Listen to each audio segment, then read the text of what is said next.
कि महापुरुष का भी शोषण होता है। अपने जरिए अपने से वो हरण कर लेते हैं।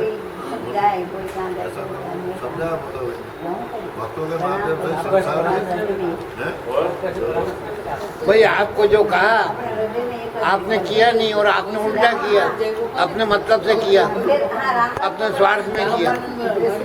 तो वो ऐसा है फिर आप उनके पास गए तो उनको तो सब वो करना ही पड़ता है काम आपका। तो वो सोच तो ये इतना जमाना खराब आ रहा है कहते भी इसमें महापुरुष का भी शोषण होता है, इसलिए कोई महापुरुष रह नहीं सकता है।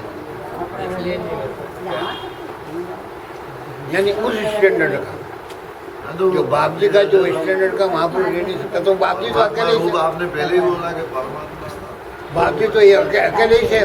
संसद के वो है मेन, संसद प्रमुख थे।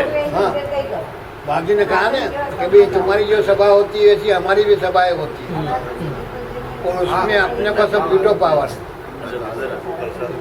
अपन उसमें हेरफेर कर सकते हैं। एक बार निर्णय हो जाता है सभा में, हो गया निर्णय, उसके बाद में जो है उसमें वो वीटो पावर, उनको वीटो पावर था। अब एक वो निवेदन हेरफेर कर सकते थे, बाकी दूसरा कोई नहीं कर सकता। अच्छा जी, अभी बात चल रही है दूसरी। क्षमा चाहूँगा कि ये जो मीटिंग है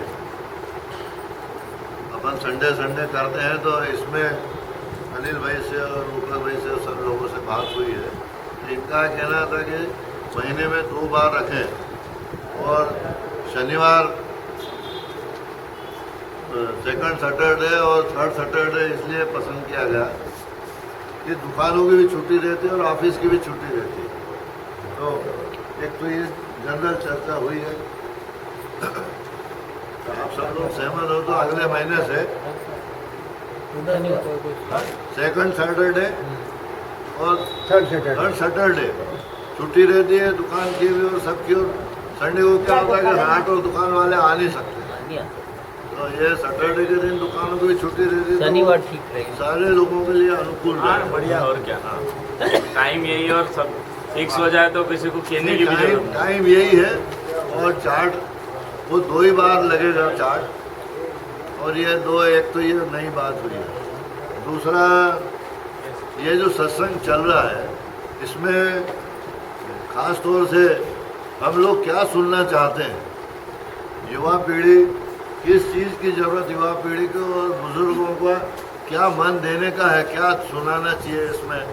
तो अभी तो शुरुआत है, तो एक कल कागज़ सबके यहाँ आ जाएगा और उसमें ये मैंने लिखा है कि उसको टाइप करवा के सबके यहाँ चपरासी नाम लेके दे आएगा। तो उसमें ये लिखा है कि आनंद स्वरूप परमात्मा के अवतार प्रभु श्री गुरुदेव के अत्यंत लाडले गुरु भक्त से निवेदन है कि वर्तमान में अपनी अपनी आवश्यकताओं, जिज्ञासाओं और आकांक्षाओं के का अपनी निरीक्षण करें तथा इस संबंध में श्री मंदिरों के बारे में आप क्या जानना चाहते हैं इसे कृपा कर लिखित कथन अभिव्यक्त कर 3 दिन में संयोजक को देने का कष्ट करें, जिससे वर्तमान में चल रहे सत्संग संगोष्ठियों को सार्थक बनाया जा सके। उसमें ये कि जैसे क्वेश्चन के बारे में या तो कुछ अपना अगर एम है अपन किस लिए बैठे तो ऑटोमेटिक वो चीज़ निकल के आप सबसे बुजुर्गों से भी है कि वो क्या सुनना चाहते हैं। और जैसे होता क्या उदाहरण हंसने जैसे ही है कि मैंने देखा कि बाप अपने बेटे का मकान दे दिया, बेटा आया बेच के केस करके ले गया, तो बाप के पास जो है वो देना चाहता है और बेटे को क्या उपयोगी है ये बेटा किस रूप में लेना चाहता है वो बाद में करे। तो अभी ये तय हो जाए कि पुराने लोगों के पास तो बड़ा भारी भंडार है, पर आप क्या क्या आप लेना चाहते हो वो युवा पीढ़ी बताए और बुजुर्ग लोगों की बताए कि अपन ऐसा करके जो एक विरासत है अपन इनको सौंप रहे हैं पुरानी पीढ़ी की, और ये हमारी भावना है। तो ये एक सबके पास कागज पहुंच जाएगा और कल करेंगे। तीसरा एक और कागज साथ में अटैच कर देंगे कि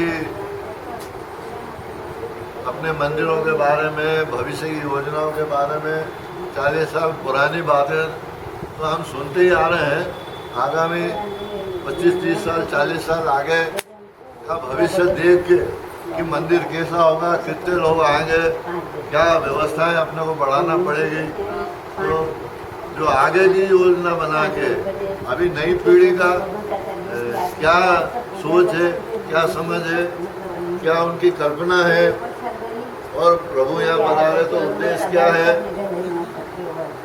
बाप जी के अवतरण का कारण क्या है, ये सब बातें एक दूसरे पत्र में लिख के उस कागज के साथ अटैच कर देंगे तो सबको मालूम पड़ जाए कि आखिर अपन यहाँ बैठते हैं तो हमारा क्या सोचते हैं और हमारी जिम्मेदारी क्या है। मामा आप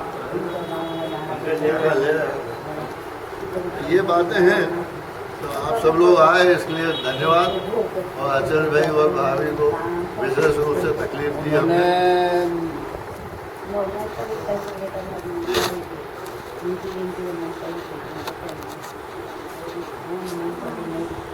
अब देखो,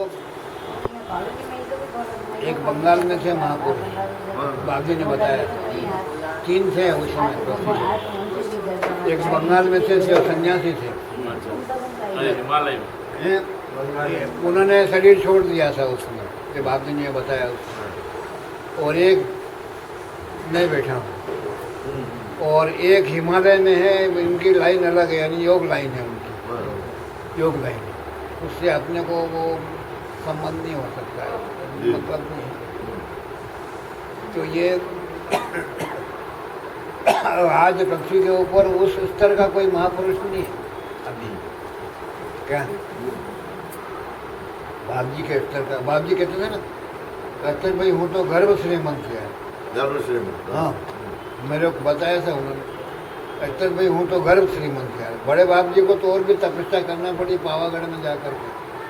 क्या वो गुड़ के पानी के ऊपर रहे थे 7 दिन तक ऐसा, और वहाँ उनको तपस्या करनी पड़ी, और उन्होंने सब ये गायत्री मंत्र का ये करके ने प्राप्त किया उन्होंने, और फिर मुकुटराम महाराज को उन्होंने गुरु बनाया था अभी। लेकिन बाप जी को तो कुछ नहीं करना पड़ा उनको। नहीं। उन्होंने कहा कि अपन तो अख्तर भाई गर्भ श्रीमंत। क्या यानी आप उनको ऐसा कुछ नहीं करना पड़ा। तो अभी अपन अगली बार बैठेंगे, और बड़े बाप जी का स्वरूप क्या था, छोटे बाप जी का क्या था, ये लेटर बना के दे रहा हूँ मैं, तो वो सब चर्चा हो जाएगी कि गुरु श्री का तीनों का क्या स्वरूप था, कौन कितने। मेरा ऐसा सोचे सर, उस चीज के लिए जिनने देखा है, ये जो जिनके बारे में है, तो वैसे अपन तीनों का अलग अलग एक उन्हीं से सत्संग रखा उस दिन, इन्होंने देखा, जैसे बड़े बाप जी का रखे एक दिन। तो बड़े बाप जी के लिए हाँ, जो भी विशिष्ट लोग हैं, हाँ, विशिष्ट उनको अपन आमंत्रित करें उस दिन। हाँ, तो अभी बड़े बाप जी के शिष्यों में कौन है? अभी मेरा ख्याल है उमाशंकर जी शायद उस समय थे, वो भी बाद में, तो वो छोटे बाप जी के समय। सूरज जी को मालूम हो, बड़े बाप जी के समय कौन है? कोई नहीं है आज, कोई जीवित नहीं है, बड़े बाप जी समय का तो कोई भी नहीं है। कोई जीवित नहीं है, ये मैं बता दे रहा हूँ। इनमें से कोई जानता हो वो बताए। हाँ, तो वो जो लोगों का अनुभव है, बड़े बाप जी छोटा भाई ने जो सत्संग किया है, बड़े बाप जी का तो अनुभव, बड़े बाप जी को तो- बाबू भाई नहीं, भाऊ भाई के बड़े भाई थे भगवान जी से, बड़े बाप जी। तो बाबू भाई है, तो एक दिन फिर जल्दी से बाबू भाई को बुलाया जाए। कौन बाबू? तैयार है, वो आ जाएंगे। उनको जाके लाए अपन। नहीं, खाली उनको मैसेज हो जाए कि इस दिन के लिए आमंत्रित कर यार आ जाते हैं। आलस करने की जरूरत नहीं, फिर ये आदमी है उनको आज। तो एक दिन निवेदन किया था कि आप गुरुवार भजन किया, मैं तो आ जाऊंगा। में नहीं है। किशन से अब ये ऐसा है, देखो ये जो बाबू भाई है ये अलीराज में मेरे को मिल गए, वो मेरे दोस्त के उसमें गया था मैं केशव उसमें, तो ये दो उस दिन कार्यक्रम थे तो वो केशव के यहाँ भी थे और बोले हम तो जमाई है इस पीढ़ी के, और हार्ट वर्क होता है।